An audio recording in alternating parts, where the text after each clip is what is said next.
Nowadays, we can see lots of big companies making their names known to the world. Of course, who doesn't, you know? And of course, those companies have opponents. And some companies tries to actually compete them, but do, while some of them actually tries to collaborate with them. For example, like Facebook with WhatsApp, Facebook with Instagram, and etc.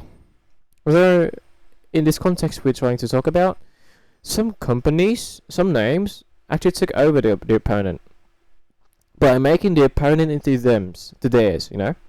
For example, taking over WhatsApp. WhatsApp used to have like WhatsApp Inc. While now Facebook takes over, like that. Of course, these companies actually tweaks things from the thing that they took over.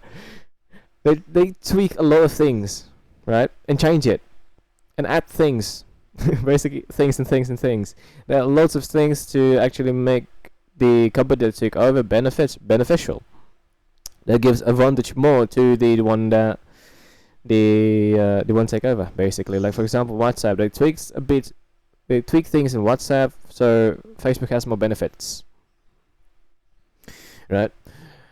And of course, by that they can actually make the names bigger, you know, big and popular among the world, among the users, basically. And the tech industries, from what I've known, right, before, well, from what I've known in the past, it's quite rare actually to see some merge like this happen, because most of the companies actually focused on more by improving and actually making the product better and compete with the other companies. That's what I always see. So to see this merge happen, it's quite weird. And merging like this actually can benefit the company that owns a product. For example, WhatsApp Inc. Right? Or maybe let's say let's say just WhatsApp. And there are some companies like Microsoft who actually tried in the past, like I think a month ago, they tried to take over Discord. There's a social app called Discord, and Microsoft tries to take over. And for me, as a gamer, there's this one game where it's very popular amongst the people.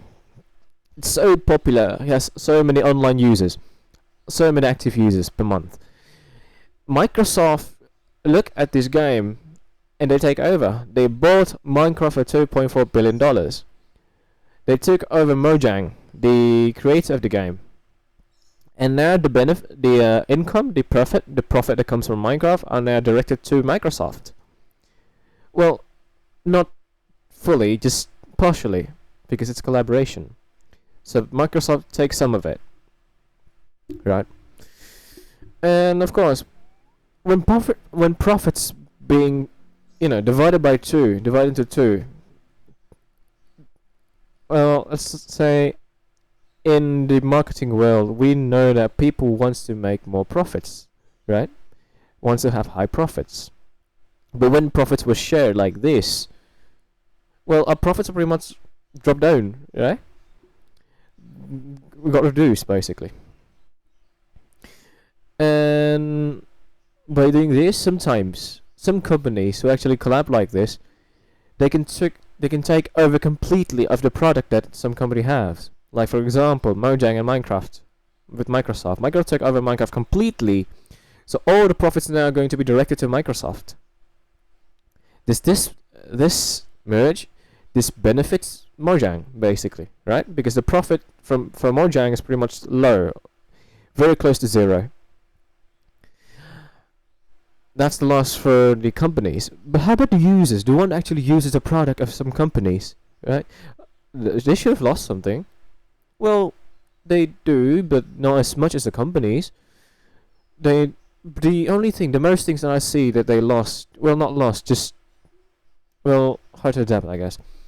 The most thing that got changed for them, the disbenefit for these users, usually EULA or end users license agreement in most applications, and sometimes terms of service, and also usually community service, the community itself, and also the customer service, if the application is actually like paid customer service can actually change so much.